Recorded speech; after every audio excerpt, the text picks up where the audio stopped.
Hello दोस्तों, नमस्कार। स्वागत है हमारे इस ब्लॉग में। उत्तर प्रदेश में गन्ना किसानों की क्या हालत है, मैं आज आपको थोड़ा सा इसके बारे में अपने इस वीडियो के बारे की सहायता से बताना चाहता हूं। जो उत्तर प्रदेश के गन्ना किसान हैं उनको उत्तर प्रदेश की सरकार कितना मूर्ख समझती है, इसका आपको थोड़ा सा अवगत कराना चाहता हूं। दोस्तों, उत्तर प्रदेश में जो गन्ना खरीदा जाता है उसमें जो एक ऐप होता है ई गन्ना, उसके आधार पर यहाँ मिलों से पर्ची निर्गत की जाती हैं। सरकारी समितियों से पर्ची निर्गत की जाती हैं ई गन्ना के माध्यम से, जो ऐप है मोबाइल पे। उसमें पहले क्या होता था, 18 कुंटल का, इससे पहले 2019-20 में 18 कुंटल का एक मानक वजन था, फैक्ट्री मानक वजन 18 कुंटल के अनुसार ये पर्चियाँ काटते थे। उसमें होता था कि जैसे मान लीजिए आपने एक ट्राली में 36 कुंटल की ट्राली नॉर्मली हमारे इधर जाती है, तो उसमें क्या होता था 36 कुंटल की, तो 18 कुंटल की 2 पर्चियाँ मिलाकर काटते थे। तो प्रत्येक पक्ष में 15 कॉलम होते थे, तो अभी भी होते हैं, तो 15 कॉलम होते हैं। तो प्रत्येक 15 कॉलम में जैसे मान लीजिए पहला कॉलम चल रहा तो उसमें 2 पर्चियाँ मिला के, एक पहली में लगी है, एक पर्ची लगी है चौथी में, तो दोनों मिला के तब काटेंगे 36 कुंटल की। इस बार से इन्होंने क्या व्यवस्था कर दी है, वो जो मानक वजन 18 कुंटल था पिछली बार, उसको घटा के मानक वजन 9 कुंटल कर दिया है। अब किसी को 36 कुंटल की ट्राली ले जाना है तो वो क्या करेगा, 9 गुणे 4, मतलब उसको 4 जो पर्चियाँ काटी जाएंगी, उसके बाद उसके 36 कुंटल का जो गन्ना होगा, तब जाके उसको एक ट्राली गन्ना को जो सेंटर हैं जहाँ पे गन्ना तोला जाता है वहाँ तक पहुँचाना होगा। अब मान लीजिए किसी के पहले ही पक्ष में 3 ही पर्ची लगी हैं, 15 दिन के अंतराल में केवल 3 पर्ची लगी हैं, तो उसको उस पक्ष में कोई भी पर्ची नहीं मिलेगी। उन 3 पर्चियों का कोई मतलब ही नहीं जब तक वो दूसरे कॉलम में दूसरे पक्ष में नहीं शुरू हो जाएगा। जब दूसरे पक्ष की पर्ची जब भी लगी होगी, जब टोटल 4 पर्चियाँ मिल जाएंगी, तब जाके उसको एक 36 कुंटल की पर्ची मिलेगी। तो हमारे ये नहीं समझ में आता है, जब लोग 9 कुंटल की पर्ची कौन लेके जाता है, 9 कुंटल की पर्ची कौन किसान लेके जाता है वहाँ पे, जो इस तरह से जब वो 36 कुंटल की है, इससे छोटा एक मान लीजिए 18 कुंटल की होती है, बैलगाड़ी की होती हैं, उसको जारी करना, तो आप 36 कुंटल की डायरेक्ट पर्ची क्यों नहीं जारी कर देते हैं एक बार। एक 9 कुंटल की कई बार मतलब मिला के जब 4 पर्चियाँ आपस में मिला के तब एक पर्ची जारी करते हैं। इस तरह से अब किसानों को गन्ना को काट कर सरसों ये सारी चीज़ें बोनी है, लेकिन अभी योगी जी ने तो चुनाव का वर्ष है, 20 नवंबर से बोल दिया कि पश्चिमी उत्तर प्रदेश की चीनी मिलें शुरू हो जाएंगी। लेकिन हुआ क्या, जैसे ही उन्होंने बोला कि 20 नवंबर से चीनी मिल शुरू हो जाएंगी, उसके बाद वही 18-19 नवंबर को आप लोग सभी जानते होंगे तेज़ बारिश हुई, जिसके कारण उन मिल मालिकों को बहाना मिल गया। उन्होंने क्या किया, उन चीनी मिलों को बिल्कुल मतलब चालू नहीं किया, और वो खींच के ले गए हैं 28 नवंबर तक।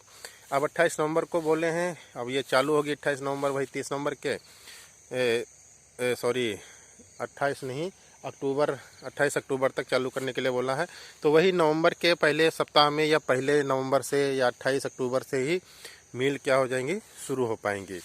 तो जो योगी जी ने कहा था कि हम 20 अक्टूबर से ही मिल इस बार शुरू कर देंगे, चुनावी वर्ष था इसलिए सोचा, किसान नाराज़ हैं, किसान आंदोलन कर रहे हैं बहुत सारे वहाँ पे। पश्चिमी उत्तर प्रदेश जो होता है मुख्य जो गन्ना बेल्ट है, उसके किसान क्या हैं, बहुत सारे नाराज़ किसान हैं वहाँ पे। तो उनको योगी जी क्या कर रहे थे, खुश करने के लिए इस बार जो चीनी मिले थे 20 अक्टूबर से ही शुरू करने का आदेश जारी किया था। लेकिन हुआ क्या, वो 20 अक्टूबर की जगह पे वो चीनी मिले अपने निर्धारित समय नवंबर में ही शुरू हो पाएंगी। तो उसका भी कोई खास लाभ किसानों को नहीं मिलता दिख रहा है, और वो गन्ना किसान वैसे ही परेशान हैं। उनको यहाँ से जब पर्ची मिलती है तो उसको जो गन्ना छील के ले जाते हैं, जो यहाँ पे गन्ने के तौल के केंद्र हैं, वहाँ पे कोई अधिकारी जाके देखे क्या वहाँ पे गोरख धंधा चल रहा है। जितने भी गन्ना क्रय केंद्र हैं जहाँ पे गन्ना किसानों का तौला जाता है, वहाँ पे खुले आम 50 से 60 किलो गन्ना किसानों से ऐसे ही ले लिया जाता है। उसके बाद प्रत्येक सेंटर पे कम से कम 2-2.5 कुंटल का जो गन्ना होता है घटतौली में, इस तरह से मार दिया जाता। हर एक सेंटर का गन्ना हमारे इधर में होता यही। और उसके बाद वो गन्ना लेके जाता है किसान। उसके बाद जो वहाँ पे गन्ना को ट्रक पे लोड करने के लिए मशीनें जैसे लगाई जाती हैं, वो जो मशीन चलाता वो उस किसान से 100 रुपये प्रति ट्राली खाली करने का लेता है। तो इस तरह से किसान जब अपना गन्ना वहाँ पर ले जाता है, कम से कम 3 से 4 कुंटल गन्ना का नुकसान उसका वहाँ पे सेंटर पे होता है। लेकिन ये किसी भी सरकार, किसी भी अधिकारी को कुछ भी नहीं दिखाई देता। इसी तरह से गोरख धंधा चलता है। और दूसरी बात यह है, जितनी भी किसान की गन्ना फसल होती है उसके अनुसार ये लोग पर्चियां जारी ही नहीं करते हैं। सर्वे तो करते हैं, इतने बीघा खेत है, इतना खेत है तो तुम्हारा, तो उस तरह से आधार पे उतनी पर्चियां किसान को कभी मिल ही नहीं पाती।